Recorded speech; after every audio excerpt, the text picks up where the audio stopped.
Después de que mi esposo murió, su madre quería quitarme todo excepto a la hija.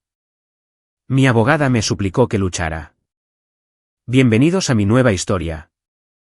Carla Fredel estaba en mi cocina 11 días después de que enterré a mi esposo, señaló el techo, las paredes, el piso debajo de sus zapatos, y me dijo que se iba a quedar con todo, la casa, el bufete de abogados de Joel, cada cuenta bancaria, cada activo hasta el último dólar. Todo, Miriam, excepto nuestra hija de 4 años, Tessa, porque, y nunca olvidaré con qué naturalidad lo dijo, ella no se apuntó para el hijo de otra persona. Mi nombre es Miriam Fredel. Tengo 31 años y, hasta hace poco, vivía en Covington, Kentucky, una pequeña ciudad que se encuentra justo al otro lado del río Ohio desde Cincinnati. El tipo de lugar donde la gente se saluda desde sus entradas de coche y de alguna manera siempre sabe lo que pagaste por tu casa. Me casé con Joel Fredel cuando tenía 24 años. Él era un abogado de lesiones personales que construyó su propio bufete de la nada. Bueno, del préstamo de $185.000 de su madre y unas 6.000 horas de su propio sudor. Empezó en una pequeña oficina alquilada encima de una tienda de suelos en Madison Avenue, el tipo de oficina donde podías oír a alguien eligiendo muestras de laminado a través del suelo cada vez que un cliente se sentaba para una consulta. En 5 años, se había mudado a una suite de oficinas de verdad, había contratado a un pequeño personal y facturaba más de $600.000 al año. Fredel y Asociados. Su nombre estaba en la puerta, y su madre nunca dejó que nadie olvidara quién pagó por esa puerta. Joel murió un jueves por la noche, el 6 de marzo. Paro cardíaco. Lo encontraron en su escritorio en la oficina, con la mano todavía en su taza de café. Tenía 36 años. Recibí la llamada mientras le daba un baño a Tessa. Conduje hasta la oficina con las mangas mojadas subidas hasta los codos y jabón todavía debajo de las uñas. Para cuando llegué, los paramédicos ya habían dejado de intentarlo. El funeral fue el miércoles siguiente. Carla llevaba gafas de sol Chanel negras en el interior, del tipo que cubre la mitad de tu cara para que no puedas decir si la persona está realmente llorando o simplemente representando el duelo para una audiencia. Spencer, el hermano menor de Joel, estaba a su lado pareciendo un niño esperando al director. Tenía 29 años, nunca había tenido un trabajo por más de 5 meses y vivía en la casa de huéspedes de Carla en Burlington, donde sus principales responsabilidades eran dormir hasta el mediodía y pedir cosas por internet con su tarjeta de crédito. Necesitas entender algo sobre Carla. No era una anciana indefensa. Había sido dueña de 4 tintorerías en el norte de Kentucky, las había construido ella misma después de su divorcio del padre de Joel. Sabía de negocios. Sabía de números. O al menos eso creía. El mundo de la tintorería funciona con matemáticas simples. La ropa entra sucia. La ropa sale limpia. El dinero entra en la caja registradora. Ella aplicaba esa misma lógica a todo, incluido un bufete de abogados en el que nunca había puesto un pie profesionalmente. Para Carla, el bufete de Joel era solo otra tienda, excepto que en lugar de planchar camisas, presionabas demandas, y en lugar de monedas en la máquina, tenías $600.000 al año entrando en los libros. También me trató desde el primer día de Acción de Gracias como si yo fuera un inconveniente temporal del que Joel eventualmente se cansaría. Yo era secretaria legal cuando nos conocimos. No glamorosa, no rica, no de la familia correcta. Carla una vez me presentó a sus amigos como la primera esposa de Joel mientras Joel y yo todavía estábamos muy casados y de pie justo allí. Así que, cuando apareció en mi cocina ese lunes por la mañana, 11 días después del funeral, no debería haberme sorprendido, pero el duelo le hace algo a tus reflejos. Te vuelve lenta. Te quedas ahí absorbiendo golpes que normalmente verías venir desde el otro lado de la habitación. Carla entró con un blazer gris. De hecho, se había vestido para esto, como si fuera una reunión de negocios. Spencer la seguía con una cinta métrica. Una cinta métrica de verdad. Mientras Carla estaba en la isla de mi cocina, explicando que estaba reclamando lo que su inversión construyó, Spencer entró en el dormitorio de invitados y comenzó a medir el armario. Podía oír la cinta haciendo clic y chasqueando desde la cocina. Recuerdo haber pensado, ¿qué posee el que pueda llenar un armario? La posesión más valiosa de ese hombre era una silla de jugador. Carla expuso su caso como si estuviera dando una presentación a la junta. El bufete se construyó con su dinero. El pago inicial de la casa nos había dado $3,000 hace 7 años, y no había dejado de mencionarlo desde entonces. En su mente, era copropietaria de todo lo que Joel había tocado. Y ahora que Joel se había ido, quería su inversión de vuelta con intereses. Lo único que no quería era a Tessa. Lo dijo tan tranquilamente, como si estuviera rechazando una guarnición en un restaurante. No, gracias. La niña no. Solo los activos, por favor. Me quedé allí sosteniendo una taza de café que se había enfriado hace 20 minutos y no dije nada. No porque estuviera de acuerdo, sino porque mi cerebro no podía procesar perder a mi esposo y ser robada en el mismo mes. 2 días después, llegó una carta certificada. Axel Mendler, abogado. Carla había presentado una impugnación formal del testamento de Joel y una reclamación de acreedor contra su patrimonio por su préstamo de $185,000. Esto ya no era una charla de cocina. Esto era un ataque legal, y lo había lanzado antes de que las flores de Joel se hubieran marchitado en la tumba.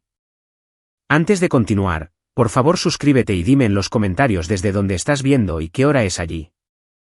Leo cada uno de ellos. Muchas gracias por tu apoyo.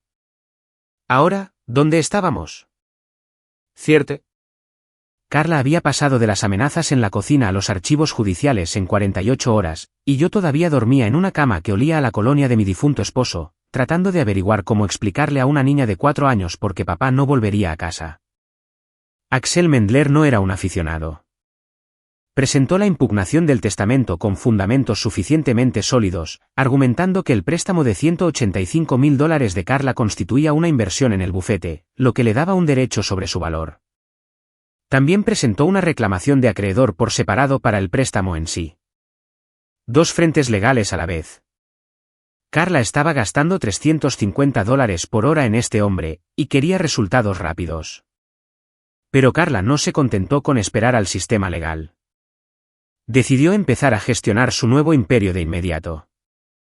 La semana después de la presentación, condujo a la oficina de Joel, Fredel y Asociados, una suite en el 2º piso en Scott Boulevard, entró como si fuera la dueña del lugar y comenzó a presentarse al personal. Solo había 4 empleados, 2 asistentes legales, una recepcionista y Guy Lorbat, la contable, que había estado con Joel durante 6 años. Carla les dijo a todos que asumía la supervisión de las operaciones y que se avecinaban cambios. Le dijo a Guy que imprimiera los informes de ingresos del bufete de los últimos 3 años. Guy los imprimió. Carla miró la línea superior, $620,000 en facturación anual, asintió como si acabara de confirmar lo que ya sabía y se fue. Nunca pidió los informes de gastos. Nunca preguntó por las deudas. Nunca abrió una sola carpeta que no estuviera etiquetada como ingresos. Es como revisar tu saldo bancario, pero solo mirando los depósitos y decidiendo que eres millonario. Luego comenzó a llamar a los clientes de Joel. Uno por uno, rastreó sus números y llamó para presentarse como la persona que supervisaría la transición. No tenía autoridad legal para hacer esto. No tenía licencia de abogada. Ni siquiera sabía de qué trataban la mitad de los casos de Joel. Pero Carla creía que la confianza era lo mismo que la competencia, y tenía confianza de sobra. La mayoría de los clientes de Joel, comprensiblemente alarmados por una llamada telefónica de la madre de su abogado muerto, se transfirieron a otros bufetes en cuestión de días. Carla estaba destruyendo sistemáticamente el flujo de ingresos del mismo negocio por el que luchaba por poseer. Era como ver a alguien prender fuego a una casa mientras discutía con la compañía de seguros sobre cuánto valía la casa. Luego sucedió lo de Spencer. Una semana después de la visita de Carla a la oficina, Spencer llegó a mi casa en el buick en clave de Carla con 2 bolsas de lona, una PlayStation y una bolsa grande de patatas fritas de barbacoa. Caminó hasta la puerta principal y anunció que se mudaba al dormitorio de invitados porque, y cito, mamá dijo que ahora es básicamente nuestro. De todos modos, no trajo sábanas, ni almohada, ni una sola muda de ropa profesional. Trajo una consola de juegos y bocadillos. Le dije que se fuera. Se negó. Llamé a la policía de Covington. Llegaron 2 oficiales, confirmaron que la casa estaba a nombre de Joel y que yo era la cónyuge sobreviviente, y escoltaron a Spencer de regreso al Buick. Dejó las patatas fritas en mi porche. Las tiré. Esa noche, Carla me llamó. Su voz alcanzó un tono que no sabía que las cuerdas vocales humanas podían producir, en algún lugar entre una alarma de humo y una cantante de ópera calentando para una escena de muerte. Me dijo que yo era desalmada, cruel y que Joel estaría disgustado conmigo por echar a su hermano a la calle. Le recordé que Spencer vivía en su casa de huéspedes y tenía su propio dormitorio allí. Me colgó. Mientras tanto, mi propia gente estaba perdiendo la fe en mí. Mi madre vino de Lexington ese fin de semana, se sentó en la mesa de mi cocina, la misma mesa donde Carla había expuesto su plan de adquisición hostil, y dijo, cariño, tienes que luchar contra esto. Mi mejor amiga Shannon llamaba todas las noches diciendo lo mismo. Consigue un abogado. Consigue un tiburón. No dejes que esta mujer te arrolle. Así que contraté a L.R.A. Smith. Me la recomendó un colega de Joel, una mujer germanoamericana de unos 50 años con el pelo con mechas plateadas y el tipo de energía tranquila y precisa que te hacía sentir que todo podría estar bien. L.R.A. había manejado disputas de patrimonio durante 20 años. Revisó las presentaciones de Carla en unos 40 minutos y me dijo que era vencible. El préstamo no tenía un acuerdo de sociedad, ni términos formales, nada por escrito que le diera a Carla participación en el bufete. El testamento estaba limpio y debidamente ejecutado. L.R.A. dijo, luchamos, ganamos, y Carla se va a casa con nada más que una lección de derecho contractual. Le dije a L.R.A. que necesitaba unos días para pensar. Esa noche, después de que Tessa se durmiera, conduje hasta la oficina de Joel. Eran casi las 9. El edificio estaba oscuro excepto por las señales de salida que brillaban en verde en la escalera. Abrí la oficina privada de Joel con la llave de repuesto que siempre había guardado en mi llavero y me senté en su escritorio. Todavía olía a él, a café y a ese aftershave de sándalo que había usado desde la universidad. Abrí el cajón inferior, el profundo donde guardaba los archivos que no quería que nadie más tocara. Detrás de una pila de carpetas de casos antiguos, encontré un sobre de manila sellado. Mi nombre estaba escrito en el frente con la letra de Joel. No Miriam Fredel, solo Miriam, con un pequeño corazón dibujado al lado como si todavía estuviéramos pasándonos notas en la escuela secundaria.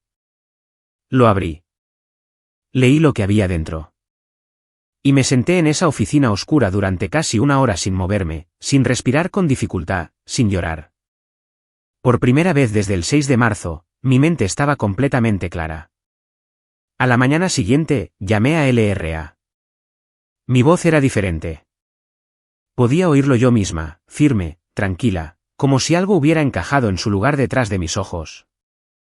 Dije, L.R.A., he cambiado de opinión. No quiero luchar. Quiero darle a Carla todo lo que pide. Todo. L.R.A. no dijo una palabra durante unos 10 segundos. Y para una mujer que factura por hora, 10 segundos de silencio es prácticamente un evento médico. Necesito decirte lo que había en ese sobre, porque aquí es donde la historia cambia de dirección. Y si no entiendes lo que Joel hizo en los últimos meses de su vida, nada de lo que viene después tendrá sentido. 8 meses antes de morir, a Joel le diagnosticaron una grave afección cardíaca. Había estado teniendo episodios, dificultad para respirar durante cosas rutinarias como subir escaleras, opresión en el pecho que iba y venía, una extraña fatiga que el sueño no solucionaba. Finalmente fue a un cardiólogo en Cincinnati, un especialista en uno de los grandes sistemas hospitalarios al otro lado del río. El diagnóstico fue malo. No inmediatamente fatal, pero del tipo malo en el que tu médico usa frases como progresivo y un manejo a largo plazo mientras te mira como si lamentara haber ido a la escuela de medicina. Joel no se lo dijo a nadie. No se lo dijo a su madre, a su hermano, ni a nadie más. Necesitas entender algo sobre Joel. Era un abogado de lesiones personales. Pasó toda su carrera viendo cómo las vidas de las personas se desmoronaban porque alguien no planificó, alguien tomó atajos, alguien asumió que todo estaría bien. No iba a permitir que eso le sucediera a su familia. Así que, durante esos 8 meses, mientras todavía iba a la oficina todos los días, todavía usaba sus buenos trajes, todavía le contaba a su madre sobre sus grandes casos en la cena del domingo, estaba silenciosa y metódicamente arreglando las piezas. El sobre contenía 3 cosas. Primero, una carta, escrita a mano, fechada 5 semanas antes de su muerte. No era un documento financiero. Era una carta de mi esposo para mí. Escribió sobre Tessa, como había empezado a llamar a las mariposas Flutterbees, y que nunca quiso corregirla. Escribió sobre nuestra cocina, como la luz de la mañana entraba por la ventana, sobre el fregadero, y golpeaba el mostrador en el ángulo exacto que hacía que todo pareciera dorado. Escribió sobre el día que nos conocimos, cuando yo tenía 22 años y trabajaba en la recepción de Bernstein & Kellogg, el bufete de abogados donde él era un asociado junior. Y me había invitado a almorzar 4 veces antes de que yo dijera que sí porque tenía una política estricta de no salir con abogados, que mirando hacia atrás claramente no se mantuvo muy bien. La última línea de la carta, no dejes que se lleve lo que importa. Puede quedarse con el resto. No instrucciones, no un plan, solo confianza. Joel sabía que yo era lo suficientemente inteligente como para entender lo que esas palabras significaban una vez que viera el segundo y tercer elemento en el sobre. Segundo, confirmaciones de beneficiarios. Joel tenía una póliza de seguro de vida, $875.000. La había contratado años atrás, a los 30, cuando empezó el bufete. El banco la había requerido como garantía para su préstamo comercial inicial. En ese entonces, era joven y saludable, pasó la evaluación médica sin problemas. La póliza había estado vigente durante 6 años. Todo lo que Joel hizo en sus últimos meses fue actualizar el beneficiario. Lo cambió a mí, Miriam Fredel, única beneficiaria. Y aquí está la clave, actualizar un beneficiario en una póliza de seguro de vida existente no requiere un nuevo examen médico. Es un formulario, una firma. ¿Hecho? Esos $875.000 se me pagarían directamente a mí cuando muriera. Nunca entrarían en el patrimonio, nunca pasarían por la sucesión. Carla no podía tocarlo. Incluso si supiera de ello, lo cual no sabía, no tendría ningún derecho legal. Había hecho lo mismo con sus cuentas de jubilación, un 401k con unos $152.000 y una Roth IRA con unos $58.000. Actualizó ambas designaciones de beneficiarios a mi nombre. El mismo principio, el beneficiario designado recibe estos directamente fuera de la sucesión, fuera del patrimonio. Esos son otros $210.000 que Carla no podía alcanzar. Quiero ser clara sobre algo. Esto no es un vacío legal secreto. Así es como funcionan los seguros de vida y las cuentas de jubilación en todos los estados de América. Millones de familias confían en este mecanismo exacto. Los asesores financieros literalmente te dicen que revises tus designaciones de beneficiarios cada año. No es un truco. Es papeleo de martes por la tarde que la mayoría de la gente pospone y olvida. Joel no lo olvidó. Tercero, la verdadera situación financiera de Fredel y Asociados. Joel había preparado un resumen detallado, escrito a mano con esa precisa escritura de abogado suya, exponiendo cada deuda, cada pasivo, cada bomba de tiempo dentro de su hermoso bufete. Y aquí es donde pasé de ser una viuda afligida a algo completamente diferente.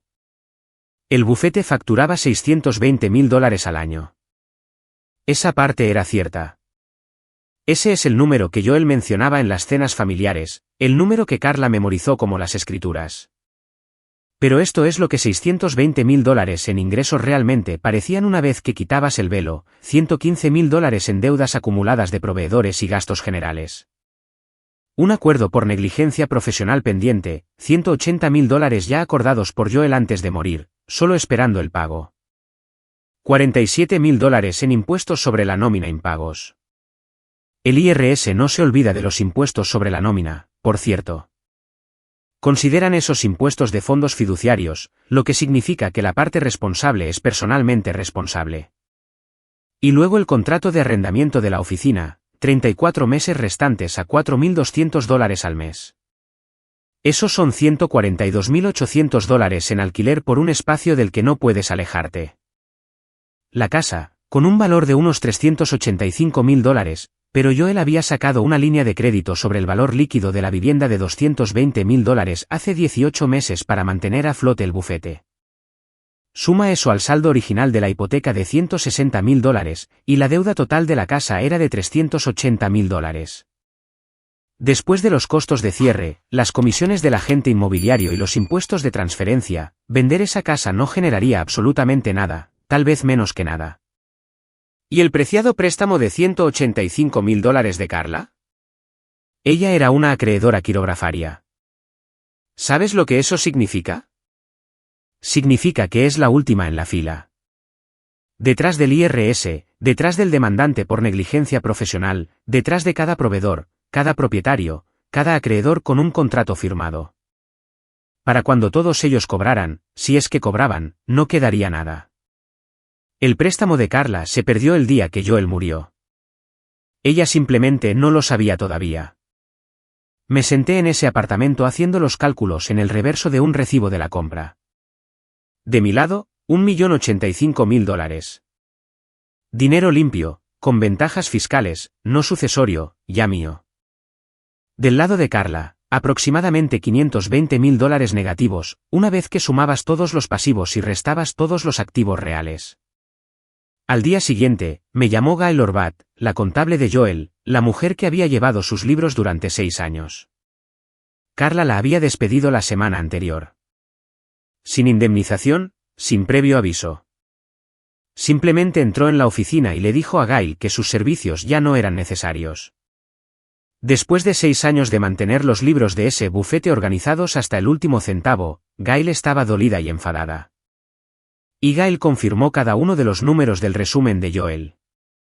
También me dijo algo que me hizo cerrar los ojos y simplemente respirar. Cuando Carla fue a la oficina, pidió ver los informes de ingresos. Gail los imprimió. Carla los estudió cuidadosamente, asintió y se fue. Nunca preguntó por los gastos. Nunca abrió la carpeta de pasivos. Miró una columna en una hoja de cálculo y decidió que estaba heredando una mina de oro. Llamé a LRA a la mañana siguiente. Dije, no luches. Ofrécele a Carla todo. La casa, el bufete, cada cuenta en el patrimonio. Lo único que quiero es la custodia total y exclusiva de Tessa. Sin visitas para Carla. LRA me dijo que fuera a su oficina. Llevé el sobre de Joel. Se lo expuse todo sobre su escritorio, los formularios de beneficiarios, el resumen financiero, los cálculos. LRA leyó todo. Comprobó los números 2 veces. Miró la confirmación del seguro, las designaciones de las cuentas de jubilación, el desglose de la deuda del bufete. Y entonces LRA Smith, una mujer que había pasado 20 años en derecho sucesorio sin inmutarse, se reclinó en su silla y empezó a reír. No una risa educada, una de verdad, del tipo en que se te aguan los ojos y tienes que quitarte las gafas para limpiártelas. Me miró y dijo 2 palabras, Joel era brillante. Luego cogió su pluma y empezó a redactar la oferta de acuerdo. LRA se puso en contacto con Axel Mendler la semana siguiente con una oferta que, sobre el papel, parecía una rendición total. Miriam Fredel renunciaría a todos los derechos sobre los activos del patrimonio, el bufete, la casa, todas las cuentas bancarias relacionadas con el nombre de Joel. A cambio, Miriam quería 2 cosas, la custodia total y exclusiva de Tessa sin derechos de visita para Carla, y que Carla retirara la impugnación del testamento permanentemente. Eso es todo. Toma el imperio, deja a la niña. Axel, para su crédito, sospechó.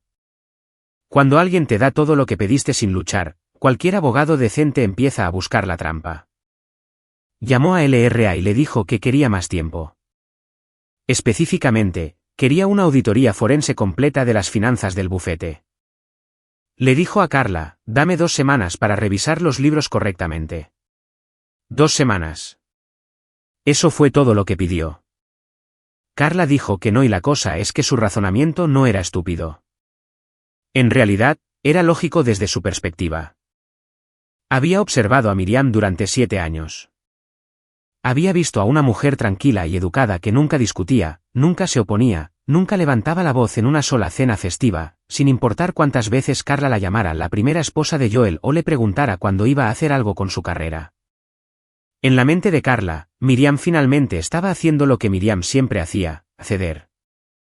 Y si tienes una mano ganadora y tu oponente está tratando de abandonar la mesa, no dices, espera, déjame revisar mis cartas. Te llevas el bote. Le dijo Axel, he visto los ingresos, $620.000 al año. Mi hijo construyó eso con mi dinero. Consígueme esos papeles antes de que cambie de opinión. Axel se opuso con fuerza. Redactó una carta de asesoramiento formal, de 2 páginas a espacio simple, declarando que la debida diligencia sobre la situación financiera del bufete estaba incompleta y recomendando que Carla esperara a una auditoría completa antes de aceptar cualquier transferencia de activos y pasivos. Esta es la práctica legal estándar. Los abogados hacen esto para protegerse, y Axel se estaba protegiendo maravillosamente. Carla leyó la carta, firmó la renuncia en la parte inferior reconociendo que procedía en contra de la recomendación de su abogado, y le dijo a Axel que programara la firma. Había una cosa más. Axel le preguntó a LRA directamente, ¿hay algún activo no perteneciente al patrimonio del que debamos estar al tanto? ¿Pólizas de seguro de vida? ¿Cuentas de jubilación con beneficiarios designados? LRA respondió exactamente como debía, los activos no pertenecientes al patrimonio están fuera del alcance de este acuerdo de patrimonio, y mi clienta no tiene ninguna obligación legal de revelarlos. Carla escuchó esto a través de Axel y lo descartó de inmediato. Joel nunca le mencionó un seguro de vida. Asumió que no tenía ninguno. ¿Por qué lo tendría? Tenía 36 años. Estaba sano, hasta donde ella sabía. Los hombres jóvenes no piensan en seguros de vida. Excepto que Joel sí lo hizo, porque un banco se lo había exigido hacía 6 años. Y Joel era el tipo de hombre que seguía pagando las primas a tiempo, incluso cuando todo lo demás se estaba desmoronando. Mientras Carla estaba ocupada firmando renuncias e ignorando los consejos de su propio abogado, yo estaba construyendo silenciosamente mi nueva vida. La compañía de seguros procesó mi reclamación en poco menos de 3 semanas. $875.000 depositados directamente en mi cuenta corriente personal en una cooperativa de crédito en Florence, Kentucky. Había abierto esa cuenta específicamente para este propósito. Sin conexión con ninguna de las cuentas de Joel, sin conexión con el patrimonio. También inicié la transferencia de las cuentas de jubilación de Joel, $152.000 de su 401k y $58.000 de su Rotira a cuentas a mi nombre únicamente. Empecé a sacar cosas de la casa, nada dramático, unas cuantas cajas a la vez. La ropa y los juguetes de Tessa primero, luego mis libros, mis documentos, los álbumes de fotos. Encontré un apartamento de 2 dormitorios en Florence, a unos 20 minutos al sur de Covington. Limpio, seguro, buen distrito escolar. El primer y último mes de alquiler fue de $1.800. Lo pagué de mi cuenta corriente y no parpadeé. Mientras tanto, Spencer vivía su mejor vida. Carla lo había enviado al bufete para gestionar las operaciones mientras se desarrollaba el proceso legal, lo que significaba principalmente que se sentaba en la silla de Joel, daba unas cuantas vueltas e intentaba averiguar cómo funcionaba el sistema telefónico. Llamó a un notificador judicial un repartidor. Le preguntó a uno de los asistentes legales qué era un acuerdo de anticipo. En su tercer día, Carla le hizo ir al banco y firmar como CEO firmante en la cuenta operativa del bufete para que pudiera manejar los gastos del día a día.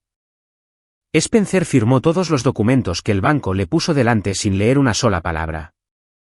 No se dio cuenta de que se estaba haciendo responsable solidario de las obligaciones vinculadas a esa cuenta. Spencer nunca leía nada que no tuviera una pantalla y un mando. Mi madre vino de Lexington una vez más. Se sentó frente a mí en la mesa de mi nueva cocina, una pequeña mesa de IKEA que yo misma había montado, lo que honestamente me pareció un logro mayor que todo mi matrimonio, y dijo, Miriam, estás renunciando a la casa de Joel, al trabajo de su vida. ¿Estás teniendo algún tipo de crisis nerviosa? Quería contárselo todo. Quería abrir mi portátil y mostrarle el saldo bancario y ver cómo se le abrían los ojos de par en par, pero no podía. Todavía no.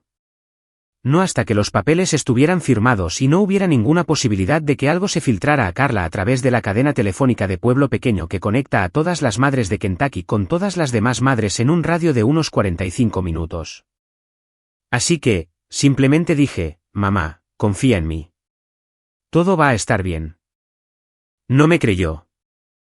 Pude verlo en su cara, pero me abrazó de todos modos, y eso fue suficiente. La firma estaba programada para un martes a finales de junio. La noche anterior, preparé el atuendo de Tessa para la guardería, empaqué mi bolso con el contrato de arrendamiento del apartamento firmado y una carpeta de extractos bancarios que mostraban $1.085.000 en activos limpios, y puse mi alarma para las 6:30. Me metí en la cama, me tapé con las sábanas y me dormí en menos de 5 minutos. La primera vez que eso sucedía desde el 6 de marzo. La oficina de Axel Mendler estaba en el tercer piso de un edificio de ladrillo en Pike Street, en el centro de Covington. Una sala de conferencias con paredes beige, alfombra industrial y una máquina de café que producía algo técnicamente marrón y técnicamente caliente, pero solo teóricamente café. Llegué a las 9:15 con LRA. Ocupamos las 2 sillas del lado izquierdo de la mesa y esperamos. Carla entró a las 9:20 con Spencer y Axel. Iba vestida como si fuera a recibir un premio a la trayectoria, maquillaje completo, pendientes de oro, una blusa de seda color crema que probablemente costaba más que mi primer mes de alquiler. Spencer llevaba un blazer azul marino nuevo. Me di cuenta de que la etiqueta del precio todavía estaba metida dentro del cuello, colgando contra la parte posterior de su cuello como una pequeña bandera blanca. Nadie se lo dijo. Ciertamente yo no iba a hacerlo. Los documentos eran sencillos. Yo, Miriam Fredel, por la presente transfiero todos los derechos sobre los activos del patrimonio de Joel Fredel, incluyendo, pero no limitado a la práctica legal conocida como Fredel y Asociados, la propiedad residencial y todas las cuentas financieras asociadas a Carla Fredel. ¿Quién acepta dichos activos junto con todos los pasivos asociados? A cambio, Carla renuncia a todos los derechos sobre la custodia de Tessa Fredel, y yo recibo la custodia total y exclusiva sin derechos de visita para Carla o Spencer. LRA hizo una declaración tranquila antes de que yo firmara. Para que conste, mi clienta firma voluntariamente y desea confirmar que la parte contraria ha revisado y aceptado el patrimonio, incluyendo todos los pasivos revelados. Axel lo confirmó. Carla ni siquiera levantó la vista. Ya estaba cogiendo su pluma. Yo firmé. Carla firmó. Spencer se sentó allí sonriendo como si acabara de ser ascendido a director general de algo. Todo el asunto duró 8 minutos. Los 8 minutos más rápidos de mi vida.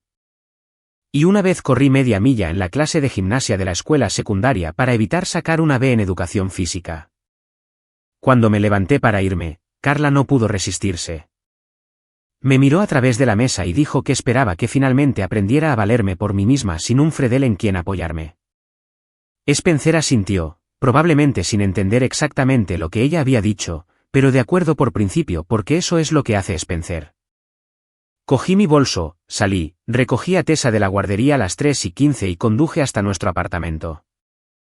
Le preparé macarrones con queso de caja, del tipo con formas de dinosaurio, porque Tessa creía firmemente que la pasta con forma de dinosaurio sabía mejor que la pasta normal. Y honestamente, puede que tenga razón en eso. Vimos dibujos animados hasta las 6:30. Se quedó dormida en el sofá con queso en la barbilla. La llevé a la cama. Luego me senté en el suelo de mi cocina con la espalda contra el armario y simplemente respiré. Fue la noche más tranquila que había tenido desde que Joel murió. 3 semanas después, Carla Fredel entró en Fredel y Asociados como su propietaria legal y comenzó a dirigir su nuevo imperio. Yo no estaba allí para verlo, pero en un pueblo como Covington, no es necesario. La gente habla. Gail todavía tenía amigos en la oficina, y algunas cosas las supe por la propia Carla durante esa última llamada telefónica. Así que, esto es lo que pasó. El primer día, abrió una pila de correo que se había estado acumulando en el escritorio de Joel, sobres por los que había pasado una docena de veces sin molestarse en abrir. El tercer sobre era del Servicio de Impuestos Internos. Notificación de impuestos sobre la nómina impagos, $47.000, con penalizaciones acumulándose mensualmente. El tercer día, una llamada telefónica de un abogado en Cincinnati que representaba al demandante en una demanda por negligencia profesional contra Joel. El acuerdo se había alcanzado antes de la muerte de Joel, $180.000. El pago estaba vencido. El abogado fue muy educado y muy firme. El quinto día, el propietario del edificio llamó por el contrato de arrendamiento de la oficina. Quedaban 34 meses. Carla necesitaba firmar una garantía personal para asumir el contrato de arrendamiento a su nombre o desalojar en 60 días. Carla firmó la garantía. No dudó porque en su mente, el bufete ganaba $620.000 al año y $4.200 al mes de alquiler no era nada. Acababa de comprometerse personalmente a $142.800 en pagos futuros. El octavo día, Carla finalmente intentó abrir el archivo QuickBooks de Joel. Sin Gaylord Batt, era un caos. 6 años de entradas categorizadas que tenían perfecto sentido para Gail y absolutamente ninguno para nadie más. Carla contrató a una contable temporal de una agencia de personal. La mujer se sentó, pasó 4 horas haciendo clic en los archivos y luego se volvió hacia Carla con la expresión de alguien que acaba de abrir una puerta esperando un armario y se encuentra con una escalera que baja directamente. Dijo: «Señora, sabe que hay más de $115.000 en facturas de proveedores pendientes aquí, algunas de ellas con una antigüedad de 14 meses». El 10º día, Gaylord Batt presentó una reclamación laboral formal por despido improcedente sin previo aviso ni indemnización. 6 años de servicio. Reclamación estimada, $20.000. Carla llamó a Axel Mendler esa noche. No sé exactamente lo que dijo, pero puedo imaginar el tono de su voz, esa frecuencia de tetera que había llegado a conocer tan bien. Axel sacó sus archivos. Le leyó su propia carta de asesoramiento. Le recordó la renuncia que había firmado. Dijo: «Recomendé una auditoría completa. Usted se negó. Tengo documentación». Entonces Carla me llamó. Vi su nombre en la pantalla de mi teléfono brillando en la oscuridad de mi dormitorio. Lo vi sonar 4 veces. Luego puse el teléfono boca abajo en mi mesita de noche y volví a dormir. Carla contrató a una nueva abogada, una mujer llamada Betsy Pulp de un bufete en Cincinnati. Alguien sin conexión con el caso. Ojos nuevos, reputación sólida. Carla le contó toda la historia. Dijo que había sido engañada, manipulada, inducida a aceptar un patrimonio sin valor por su nuera intrigante. Betsy revisó todo: el acuerdo de conciliación, la renuncia firmada, la carta de asesoramiento de Axel, los archivos del patrimonio que LRA había preparado y revelado antes de la firma. Cada pasivo había sido enumerado. Cada deuda estaba en la documentación. Nada estaba oculto. Nada fue fabricado. Miriam no había mentido sobre una sola cosa. Simplemente no había ofrecido información sobre activos que eran legalmente suyos y legalmente ajenos al patrimonio. Betsy revisó todo y, por lo que escuché más tarde, le dijo a Carla la verdad en términos que no dejaban lugar a la esperanza. Estaba representada por un abogado competente. Se le aconsejó que esperara a una auditoría completa. Se negó. Firmó una renuncia. El acuerdo fue voluntario, mutuo y documentado. Sin fraude, sin caso. Aparentemente, las palabras exactas fueron: lo que tienes no es una reclamación legal. Lo que tienes es una lección muy cara. Carla intentó vender la casa. Su agente inmobiliario hizo los números y le dio la noticia en la mesa de su propia cocina. Después de pagar la hipoteca, la línea de crédito sobre el valor líquido de la vivienda, los costos de cierre y la comisión del agente, Carla debería aproximadamente $11.000 al cierre. La casa no era un activo. Era una tarifa de salida. Al IRS no le importaban los sentimientos de Carla. Las multas por impuestos sobre la nómina seguían acumulándose. Carla comenzó a echar mano de sus ahorros personales, dinero que había pasado 30 años acumulando de sus tintorerías. Vendió primero la ubicación de Burlington, luego la de Erlanger. 2 tiendas desaparecidas en 2 meses, y todavía no estaba cerca de cubrir los pasivos totales del bufete. Spencer, que había estado jugando a ser socio director durante exactamente 19 días antes de que las paredes se derrumbaran, de repente recordó que tenía otro lugar donde estar. Intentó retirarse como CEO firmante de la cuenta operativa del bufete. El banco le informó que su firma creaba una responsabilidad solidaria para ciertas obligaciones procesadas a través de esa cuenta, incluido un plan de pago a proveedores que Carla había establecido usando la cuenta después de la transferencia.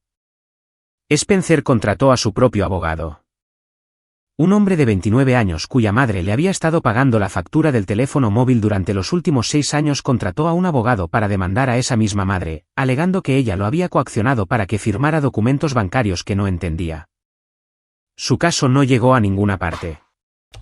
Había firmado voluntariamente como adulto sin documentación de coacción, pero la demanda en sí, Spencer Fredel contra Carla Fredel, era real. Presentada en el condado de Kenton. Número de caso y todo. Madre e hijo, el equipo inseparable que había estado en mi cocina midiendo habitaciones y haciendo planes, ahora pagaban a abogados por separado para discutir entre ellos. Sinceramente, no podría haber escrito un final mejor si lo hubiera intentado. Y créeme, durante esas largas noches en mi apartamento mientras Tessa dormía, había imaginado bastantes. La última vez que Carla me llamó, respondí. Estaba llorando. No el duelo representado que había visto en el funeral de Joel. Lágrimas de verdad, del tipo desordenado, del tipo que puedes oír a través de un teléfono. Dijo que lo estaba perdiendo todo. Dijo que no lo sabía. Dijo que necesitaba ayuda. Escuché. No interrumpí. Y cuando terminó, dije, Carla, te paraste en mi cocina y me dijiste que lo querías todo excepto a mi hija. ¿Recuerdas eso? Dijiste que no te apuntaste para el hijo de otra persona. Querías la casa, el bufete, cada dólar. Y te di exactamente lo que pediste, cada pedazo de ello. Luego colgué y volví a ayudar a Tessa a pegar macarrones en un trozo de cartulina porque había decidido que estaba haciendo un retrato de un caballo y necesitaba más fideos para la crin. Esa noche, después de que Tessa estuviera en la cama, me senté en mi pequeña mesa de IKEA, la que yo misma había montado con un tutorial de YouTube y un cuchillo de mantequilla porque no podía encontrar la llave Allen, y abrí mi portátil. Llené la solicitud para un programa de certificación de asistente legal en Gateway Community College. La matrícula era de $4.200 por semestre. Mi cuenta bancaria tenía $1.085.000. Podía permitírmelo. En mi mesita de noche, enmarcada en un simple marco negro que había comprado en una tienda de manualidades por $6, estaba la carta de Joel. Leía la última línea todas las noches antes de apagar la luz. No dejes que se lleve lo que importa. Puede quedarse con el resto. Muchas gracias por quedarte conmigo durante toda esta historia. Si te conmovió aunque sea un poco, hay otra esperándote en tu pantalla ahora mismo. Y honestamente, podría ser incluso mejor que esta. Haz clic en ella y nos vemos allí en un segundo.